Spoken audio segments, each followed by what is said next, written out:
Okay, so we're demonstrating today the joining 10.1 inch double DIN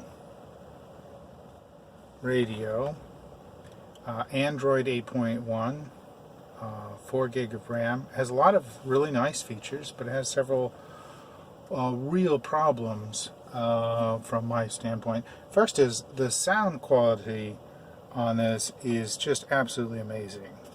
You can run Pandora with 50 watts. I mean, for me, I tend to listen to jazz, and the sound is just fabulous. It's clean, and you can adjust the equalizer really amazingly. I mean, even flat, it sounds good, but you can really go away. You can really push the bass, or really any frequency, by not only adjusting the slider but also adjusting this Q multiplier down here, that allows you to push it so hard it will go into distortion, at least with the built-in only 50 watt amp. So sound quality, absolutely fabulous. The look and fit is great. I mean, the fact that I can pull the screen off, and the fact that it's adjustable, the little feet here that fit into the face of the double DIN box allow you to adjust. Get that lined up. Allow you to adjust it to a certain degree, up and down, left, right. There's also a little bit of a tilt that you can put adjustment from the box itself, and that works great. I was able to figure out how to switch the launcher, give myself a nice wood background, even set up the torque so that I have my dash indicators and the same lovely background. So, I mean, that all looks wonderfully cool. Well, let's get into some of the problems with this unit. When I first got it, the Play Store wanted to crash regularly. Every time that it would update from Google Play, it then would not be able to be run without it crashing. The only solution from the manufacturer was to load an updated, or rather, I don't know where it came from. They sent me a URL for a Google Play app APK when I installed that. Well, it's not crashing anymore, but I don't know where that comes from, and why can't it run the stock Google Play code? That makes no sense to me. Let's do a quick reset on the unit, and actually let me do the other issue first. If I put this into reverse, it should give me the reverse camera, and it does. If I put it back in at park, it should clear that. And if I was playing music at the time, the music is muted when it goes into the camera mode, presumably because it's an audio-video input, and it comes right back. I mean, that's actually fabulous.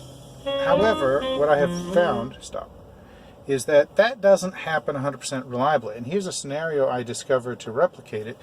If I bring up Google Maps, which you can do either by using the actual Google Maps icon or the button here on the side, I then end up with, let's say I wanted to go to Costco.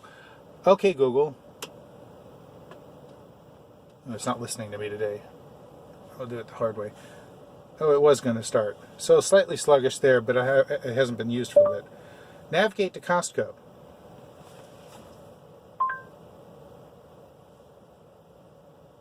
Most of the time this works great. I have it connected to an internet connection that I have here in my RV. That's usually pretty good. It's off of AT&T, so it works fairly well. Alright, so I now have a navigation running. Now if I put it in reverse to back out, it goes down into the corner like that, which is standard Android Google Maps, and then when I bring it out, it's stuck. I'm not exactly sure how it thought it was supposed to kill the backup display, but the fact of the matter is it won't. I can actually bring this back up over the top of, but if I had music running, it's gone. So if I get rid of that and I bring up my music, And I go back Head west on 9th Avenue Southwest toward Sycamore Street Southwest. Go back to the navigation, put it in reverse, audio cuts out. Now if I bring it back out of reverse, it actually did put the audio back on, interestingly enough. But it wasn't able to kill the app. I've also had, let me hit Bluetooth, which will kill the audio, which is another weird thing. I've also had it, when I go in reverse, not bring up the backup camera, which is a really real problem. And the only way to fix that is to reboot it, that I have found.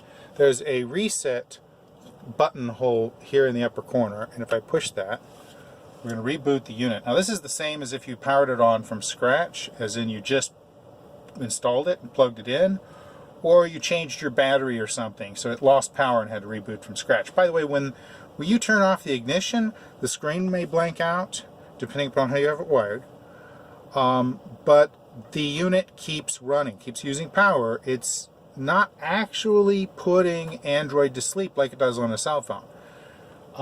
It continues to run. All of the apps that were running are still running. If you actually have a Facebook app running and it's going to do notifications and ping you about, hey, somebody's talking to you, and here we're about to hear the radio problem, and that's actually a pretty good fast boot time. I'm impressed with that. And now we get the static on the radio. Now this, I don't understand what's going on. Now I challenge you to find a button here to turn off the radio. I can do a hunt for a channel, but I mean there's no, oh, that's doing a channel scan, is it?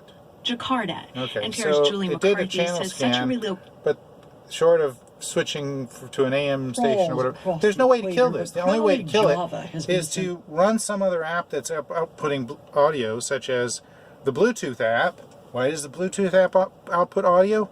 Well, because the Bluetooth app was rewritten to talk to your cell phone and to allow you to play audio through the car from your cell phone.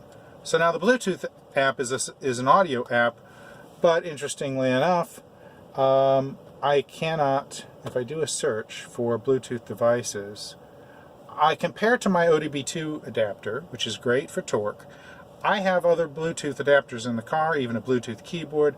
I cannot pair to them because this app has been rewritten and it no longer supports standard Bluetooth keyboard, well, Bluetooth HID devices, or even standard serial port devices that every other Android Bluetooth app works with. So there's just some of the limitations. On the whole, this unit is absolutely fabulous, but the problems with the radio not working, the Google Apps crashing until I updated it, those are really, really annoying. Now, here's something that, let's see if I can get it to do it. If I hit the hamburger, and go to My Apps and Games, here's another interesting quirk about this unit. Up here is where the home key button was, and there should be a back arrow key over here. It's actually still there, I just can't see it. It doesn't matter what app I'm in, but let's try Google Maps. It doesn't matter what app I am in, it's sometimes when the background is white, let's see if I can do it here. No, that one didn't do it. Back up. Sometimes when the app is white, when the app background, rather, is white, this bar, currently gray, whites out as well, and then the buttons disappear. Let's see if I could find one. I did that.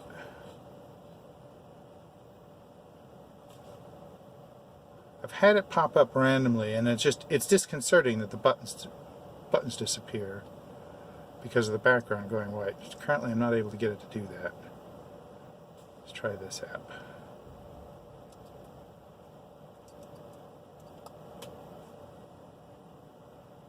No, that's not happening either. Oh, here's another one. I may have actually already disabled it. Let's see. Apps.